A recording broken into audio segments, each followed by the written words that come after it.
Hi and welcome to another Watch Geek video. Today, we take a look at a personal grail of mine, the legendary Jaeger LeCoultre Reverso Duoface, reference number 270.8.54. This model was introduced in 1994 as the first Reverso to feature an added complication on the reversed side. Up until then, Reverso featured a plain metal caseback, as the initial function of the reversing case was to protect the crystal from shattering during a game of polo or other rough activities.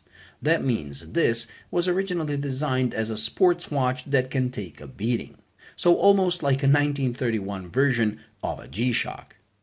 The protection nature of the reversible case was soon replaced with personalization, as the plain mirror-finished back was perfect for engravings and enamel painting. Because of this, Reverso became even more popular and turned itself from a sports watch into a sophisticated dress watch worn by the upper class and even royalty. Although the original plain caseback Reverso is still available to this day as the Classique, I believe you get the most value with models like this one, where flipping the watch reveals an additional complication, and more importantly, a completely different style of the watch face. This basically means you get two watches for the price of one. And don't think the only difference is the face color, as that is just the tip of the iceberg. The dark side is in fact a complete opposite to the light one. While the main face has a rectangular theme going, with the minute and hour track as well as the subdial being rectangular, the dark side has those done in a circular fashion. Then the markers and hands. On the light side, our markers are printed, and hands are heat blued with no lume whatsoever. While on the dark side, markers are applied, and both markers and hands do feature lume, giving this face a more functional and sporty nature. Also, the finishes of the dials are completely different to each other, but the biggest difference is revealed when we take a look at the subdial of the dark side. It is not a small seconds dial like on the front face. It is actually a night-day indicator that makes one full revolution every 24 hours. This gives the dark side the ability to be used as a true secondary time zone. In order to make the use of it easy, JLC made sure the minute hand is always in sync with the minute hand of the main time, so you can only move the hours on this side. That is done by pressing the pusher corrector just above the crown. That way, setting the second time zone is very easy and fast. Although this is useful when traveling, I'm sure most people, me included, keep the dark face in sync with the light face and just use it as a second watch when dressing up or down. The flipping action is very smooth and crisp, giving you a very satisfying feeling when operated. It shows the level of quality JLC is known for, and you really feel like you could flip this thing all day, every day, and it would feel just as sturdy as it did the first day you bought the watch.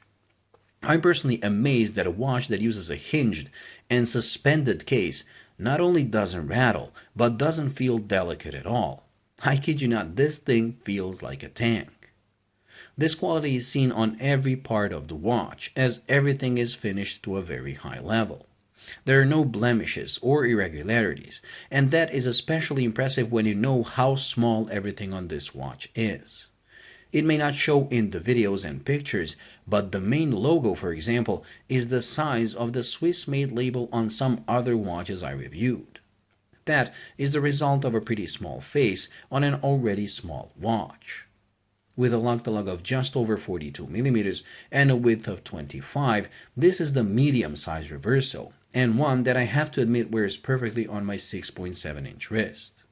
Despite the relatively small case and face, the watch has just the right amount of wrist presence. It is not screaming, "Look at me," as Reverso is and always has been a restrained and a tasteful watch.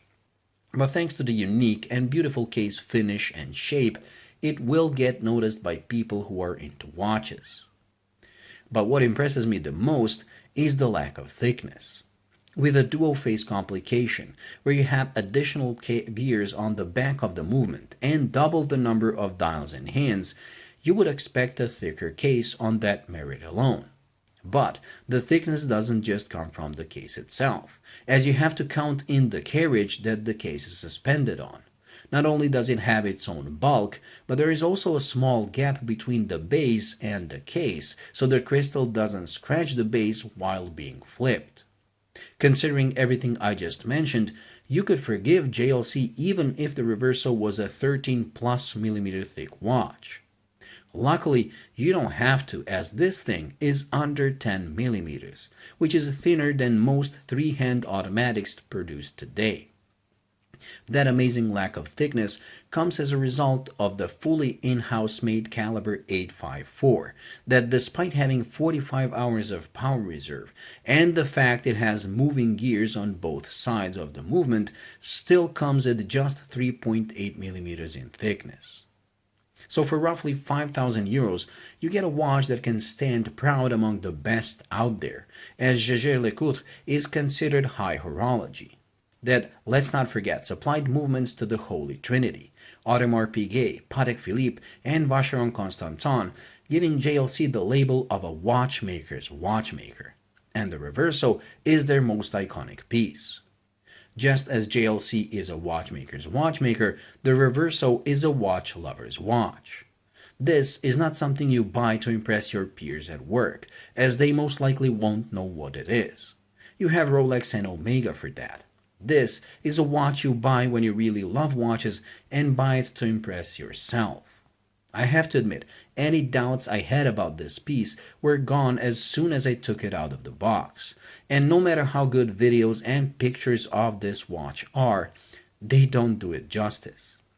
Seeing it in person is the only way to appreciate the beauty and understand why this is such an icon, chosen by the likes of King Edward, Amelia Earhart, and even Batman, or should I say Bruce Wayne himself. So if you have a chance to try one on, you owe it to yourself to do so. Well, that completes this week's video, so thank you for watching. I hope you enjoyed and found it useful. If you did, please like and subscribe, and until the next video, bye.